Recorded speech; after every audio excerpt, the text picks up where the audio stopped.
Hello everyone. क्या आपने कभी नोटिस किया है कि आप गूगल मैप्स खोलो और आपका फ़ोन इंस्टेंटली आपके एग्जैक्ट लोकेशन बता देता है?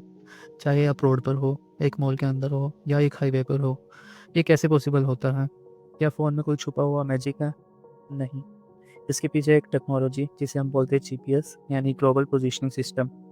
आज हम जीपीएस के बारे में समझेंगे स्टेप बाय स्टेप कि ये क्या होता है और ये कैसे वर्क करता है। जीपीएस एक नेविगेशन सिस्टम है जो लगभग 30 सैटेलाइट्स के नेटवर्क से बना है। ये सैटेलाइट्स अर्थ के 20,000 किलोमीटर ऊपर स्पेस में कॉन्टिन्यूसली घूमती रहती है। हर सैटेलाइट अपना एक यूनिक सिग्नल भेजती है जो आपके फ़ोन तक आता है। मतलब जो आप रास्ते में खड़े हो, ऊपर आसमान से मल्टीपल सैटेलाइट्स आपके फ़ोन को सिग्नल भेज रही होती है। हर सैटेलाइट अपना एक रेडियो सिग्नल भेजती है जिसमें दो चीज़ें होती है। पहला एक एग्जैक्ट टाइम स्टैम्प और दूसरा सैटेलाइट का अपना पोजीशन।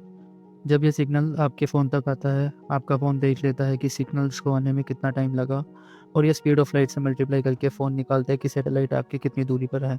उसके बाद एक सैटेलाइट आपको बस डिस्टेंस बताती है, जैसे तुम मुझसे 20,000 किलोमीटर दूर हो, लेकिन आप किस डायरेक्शन में हो वो क्लियर नहीं करती है। इसलिए आपको 4 सैटेलाइट्स की ज़रूरत होती है। हर सैटेलाइट एक इमेजिनरी सर्कल या स्फीयर बनाती है, जिसमें आप हो सकते हो। जब 4 सैटेलाइट्स के स्फीयर एक जगह इंटरसेक्ट करते हैं, तो वही आपकी एग्जैक्ट लोकेशन होती है। इसको समझने के लिए एक एग्जांपल लेते हैं। सोचो पुलिस एक क्रिमिनल को ढूंढ रही है। एक विटनेस कहता है वो कनॉट प्लेस से 5 किलोमीटर दूर है। दूसरा कहता है वो इंडिया गेट से 3 किलोमीटर दूर है। तीसरा बोलता है वो राजीव चौक से 2 किलोमीटर दूर है। जब तीनों सर्कल ओवरलैप करते हैं, पुलिस को एक्जैक्ट लोकेशन मिल जाती है। जीपीएस भी कुछ इसी तरह काम करता है, बस सैटेलाइट विटनेस की तरह काम करती है। जैसे कि आप यहाँ पे देख पा रहे हो कि 3 सर्कल जहाँ पे इंटरसेक्ट कर रहे हैं और वो ये वाली पोजीशन है, तो ये आपकी एग्जैक्ट जीपीएस लोकेशन बताती है।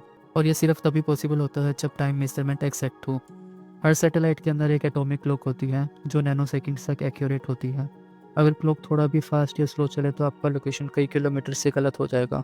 मतलब कुछ नैनो सेकंड्स का डिफरेंस पूरी दुनिया को कंफ्यूज कर सकता है। और यहाँ एक और प्रॉब्लम आती है जिसे रिजॉल्व किया है आइंस्टाइन की रिलेटिविटी थ्योरी ने। क्योंकि सैटेलाइट्स अर्थ से दूर और कम ग्रेविटी जोन में होती है, उनका टाइम ज़्यादा फास्ट चलता है। रोज़ाना उनका क्लॉक ग्राउंड के क्लॉक से 38 माइक्रो सेकेंड्स आगे निकल जाता है।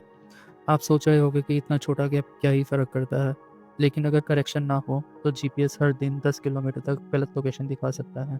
इसलिए साइंटिस्ट बार बार करेक्शन भेजते हैं ताकि एक्यूरेसी बनी रहे। चलिए अब नीचे आते हैं और आपके फ़ोन की बात करते हैं। आपके फ़ोन में एक छोटी सी जीपीएस चिप होती है। ये चिप सैटेलाइट से सिग्नल रिसीव करती है और अपना एक्जैक्ट लैटिट्यूड और लॉन्गिट्यूड कैलकुलेट करती है।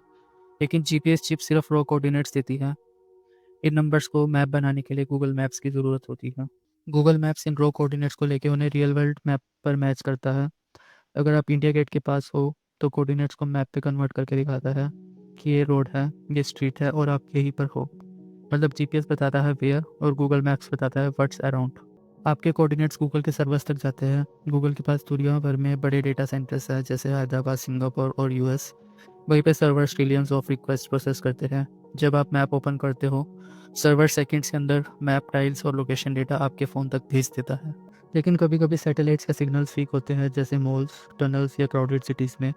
तब आपका फ़ोन एक शॉर्टकट यूज़ करता है वाईफाई और मोबाइल टावर्स के थ्रू। नियर बाय टावर्स के डिस्टेंस कैलकुलेट करके अप्रॉक्सीमेट लोकेशन मिलती है जो जीपीएस के साथ मर्ज होती है।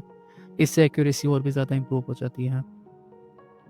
अब एक सवाल, जीपीएस सिग्नल्स तो सैटेलाइट से डायरेक्ट आते हैं, लेकिन गूगल मैप्स का डेटा आप तक कैसे आता है? ये होता है इंटरनेट के थ्रू। घर में वाईफाई राउटर या मोबाइल टावर आपको आईएसपी से कनेक्ट करते हैं, जैसे जियो, एयरटेल या बीएसएनएल।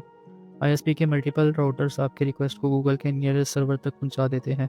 दुनिया के बड़े टीयर 1 आईएसपीज जैसे एटीएनटी, टाटा कम्युनिकेशंस और एनटीटी पूरे इंटरनेट का बैकबोन कंट्रोल करते हैं। इंडिया के टीयर 2 आईएसपीज जैसे एयरटेल, जियो, बीएसएनएल इन्हीं से कनेक्ट होके आपके घर और मोबाइल तक इंटरनेट लेके आते हैं। अगर आपको जानना है कि इंटरनेट कैसे वर्क करता है तो लिंक डिस्क्रिप्शन में मिल जाएगा। सो एक छोटी सी जीपीएस रिक्वेस्ट भी दुनिया के नेटवर्क बैकबोन से होकर ट्रैवल करती है।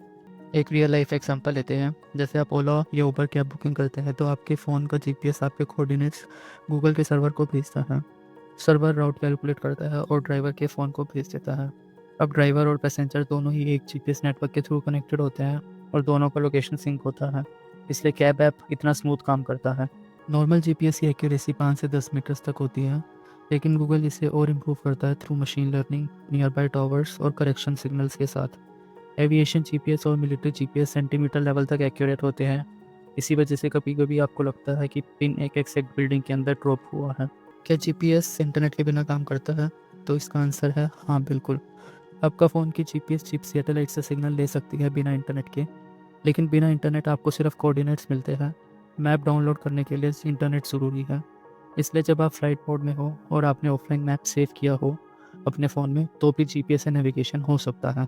तो फ्रेंड्स, अगली बार जब आप फूड ऑर्डर करोगे या अपने फ्रेंड्स को मिलने जाओगे और गूगल मैप्स खोलकर रास्ता ढूंढोगे, याद रखना सैटेलाइट स्पेस में घूम रही है, एटॉमिक क्लॉक टिक कर रही है, servers trillions of request handle कर रहे हैं, और आपका छोटा फ़ोन इन सबको कनेक्ट करके एक सिंपल सी ब्लू डॉट दिखाता है। जीपीएस के बिना आज मॉडर्न डिजिटल वर्ल्ड सोचना भी मुश्किल है। अगर आपको ये वीडियो अच्छी लगी तो प्लीज़ इसको लाइक एंड शेयर करना ना भूलें, और हमारे चैनल को सब्सक्राइब करें फॉर ऐसी सच वीडियोस। Thank you.